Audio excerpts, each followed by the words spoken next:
سب سے پہلے بات کریں 19 رکنی وفاقی کابینہ آج حلف اٹھائے گی۔ وفاقی وزراء میں خواجہ آصف، احسن اقبال، رانا تنویر حسین شامل، چودھری صالح حسین، عبدالعلیم خان، اعظم نذیر تارڑ اور جام کمال بھی کابینہ کا حصہ۔ امین مقام اویس لغاری، عطا تارڑ، خالد مقبول صدیقی اور قیصر شیخ بھی شامل ہیں۔ عدیل وڑائچ، بیورو چیف اسلام آباد ہمارے ساتھ موجود ہیں۔ بتائیے کہ عدیل کیا تفصیلات ہیں؟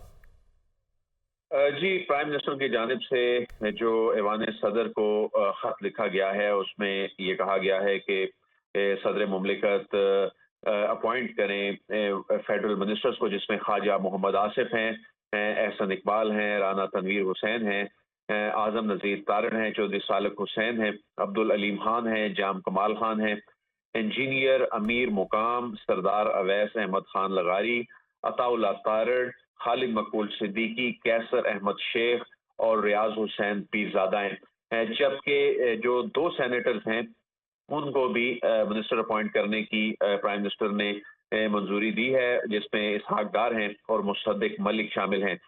جبکہ محمد اورنگزیب اور احد خان چیمہ اور سید محسن رضا نقوی جو ہیں وہ بھی فیڈرل منسٹر اپوائنٹ ہوں گے۔ اس کے علاوہ جو شہزاد فاطمہ خواجہ ہیں ان کو پرائم منسٹر نے یہ ایڈوائس کیا ہے پریزیڈنٹ کو کہ ان کو وزیر مملکت مقرر کیا جائے۔ 3 بجے حلف ہوگا ایوان صدر میں اور اس کے لیے تیاریاں مکمل کر لی گئی ہیں۔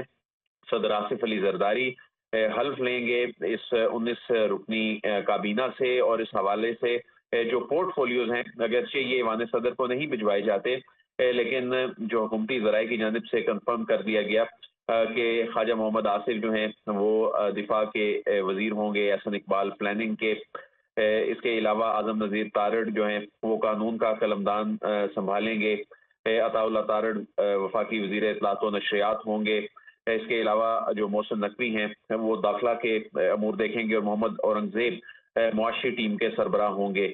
تو اس حوالے سے ایک فارمیلٹی ہوتی ہے جو کہ آئین کے آرٹیکل 92 کے تحت ایک ایڈوائس بھجوائی جاتی ہے پریزیڈنٹ کو، تو وہ نام جو ہیں وہ ایوان صدر کو بھجوا دیے گئے ہیں اور ان تمام 19 اراکین کو آگاہ کر دیا گیا ہے۔ ہمارے ساتھ ہی موجود رہیے گا۔ حسن رضا بیورو چیف لاہور نے میں جوائن کیا ہے۔ حسن، چونکہ حلف برداریوں کا سلسلہ جو ہے جاری ہے، تو آج کن وزراء جو ہے کون سے وزراء حلف اٹھانے جا رہے ہیں؟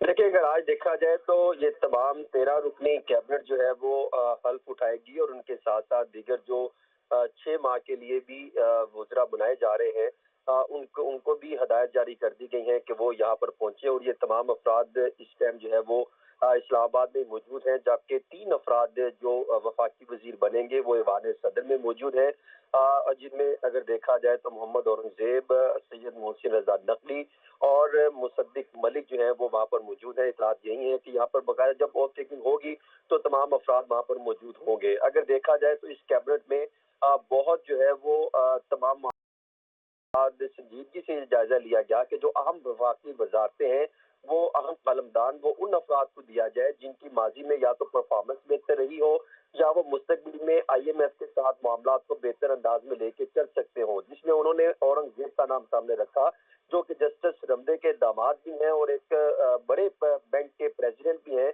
تو وہ بطور جو ہے وہ وفاقی وزیر کے طور پہ یہ حلف لیں گے۔ آرٹیکل 92 کی کلاس 1 کے تحت جو ہے یہ حلف برداری تقریب میں شامل ہوں گے۔ اسی طرح سید محسن رضا نقوی جو کہ نگران وزیر اعلیٰ پنجاب رہے، انہوں نے تقریباً 13 ماہ کے دوران پنجاب میں زبردست پرفارمنس دکھائی اور امن و امان کی صورتحال کو بھی کافی حد تک کنٹرول رکھا، جن کی پرفارمنس کو دیکھتے ہوئے ان کو وفاقی وزیر داخلہ بنانے پر غور کیا گیا اور یہ باقاعدہ طور پہ فیصلہ کیا گیا ہے۔ حسن رضا، بہت شکریہ آپ کا۔ عدیل وڑائچ، بیورو چیف اسلام آباد ہمارے ساتھ موجود ہے، بہت شکریہ آپ کا۔ Welcome back. سینٹ کے 52 ارکان آج ریٹائر ہو جائیں گے۔ مسلم لیگ نون کے 13، پیپلز پارٹی 12 اور PTI کے 8 سینیٹرز ریٹائر ہو جائیں گے۔ جمعیت علماء اسلام فے کے 2، PK میپ اور نیشنل پارٹی کے 2 سینیٹرز ریٹائر ہو جائیں گے۔ بلوچستان عوام پارٹی 6، جماعت اسلامی، MQM اور مسلم لیگ فنکشنل کے 1 سینیٹر ریٹائر ہو جائیں گے۔ سابقہ فاٹا کے 4 سینیٹرز بھی ریٹائر ہو رہے ہیں۔ اسلام آباد سے 2 سینیٹرز اسد جنیجو اور مشاہد حسین سید ریٹائر ہو جائیں گے۔ سندھ اور پنجاب کے 12 سینیٹرز ریٹائر ہوں گے، جبکہ خیبر پختونخوا اور بلوچستان کے 11 سینیٹرز ریٹائرڈ ہوں گے۔ سپریم کورٹ میں صحافیوں کو FIA نوٹسز اور ہراساں کیے جانے کے خلاف کیس کی سماعت۔ اسد طور پر جو دفعات لگائی گئیں وہ کیسے بنتی ہیں؟ چیف جسٹس، کیا آپ کے ادارے میں کوئی پڑھا لکھا ہے چیف جسٹس کا FIA افسر سے سوال کہ ہم نے صحافیوں کے خلاف آپ کو کوئی شکایت کی تھی؟ ججوں کا نام لے کر آپ نے صحافیوں کو نوٹس بھیج دیا۔ چیف جسٹس نے مزید کہا کہ آپ ہمارا کندھا استعمال کر کے کام اپنا نکال رہے ہیں۔ سپریم کورٹ کا نام استعمال کر کے تاثر دیا گیا جیسے عدلیہ کے کہنے پر کارروائی ہوئی۔ چیف جسٹس، اس طرح تو عوام میں عدلیہ کا امیج خراب ہوگا۔ حسین ملک ہمارے ساتھ موجود ہیں۔ حسین ملک، اس سماعت کا مزید احوال بتائیے گا۔ یہ صحافیوں کو FIA کے نوٹسز اور ہراساں کرنے سے متعلق یہ کیس تھا جس کے اوپر chief justice of Pakistan justice قاضی فائز عیسیٰ کی سربراہی میں 3 رکنی بینچ نے سماعت کر رہا ہے، اور چیف جسٹس کی جانب سے یہ استفسار کیا گیا تھا کہ اصل طور پر جو دفعات لگائی گئی ہیں وہ کیسے بنتی ہیں، اور کیا آپ کے ادارے میں کوئی پڑھا لکھا افسر موجود نہیں ہے؟ اگر کوئی نہیں ہے تو سب کو فارغ کر دیں، اور اس کے ساتھ ساتھ چیف جسٹس کی جانب سے یہ بھی کہا گیا کہ کوئی نہیں ہے تو پھر اردو میں ترجمہ کروا لیں۔ چیف جسٹس کی جانب سے ریمارکس دیے گئے کہ کیا ہم نے صحافیوں کے خلاف آپ کو کوئی شکایت کی تھی؟ ججز کا نام لے کر آپ نے صحافیوں کو نوٹسز بھیجے، آپ ہمارا کندھا استعمال کر کے اپنا کام جو ہے وہ نکلوا رہے ہیں۔ چیف جسٹس کی طرف سے یہ ریمارکس دیے گئے کہ حساس معلومات سمیت عائد دیگر دفعات کا اطلاق کیسے ہوتا ہے، اور انکوائری نوٹس میں لکھا گیا کہ عدلیہ کے خلاف مہم پر طلب کیا گیا تھا 70 کو، اور اس کے بعد ان کو وہیں پر گرفتار بھی کر لیا گیا۔ FIA میں عدلیہ کے خلاف مہم کا ذکر تک نہیں ہے۔ یہ چیف جسٹس کی طرف سے ریمارکس حسین ملک، بہت شکریہ آپ کا۔ مال روڈ لاہور پر PTI کا احتجاج، تھانہ انارکلی میں مقدمہ درج۔ مقدمے میں PTI رہنما حافظ فرحت عباس اور خواتین سمیت 38 کارکن نامزد۔ حافظ فرحت عباس کارکنان کو اشتعال دلاتے رہے۔ FIR کا متن، PTI کارکنان نے سرکاری گاڑی کو بھی نقصان پہنچایا۔ FIR کے متن میں ایسا کہا گیا ہے۔ مقدمے میں PTI رہنما حافظ فرحت عباس اور خواتین سمیت 38 کارکنان کو نامزد کیا گیا۔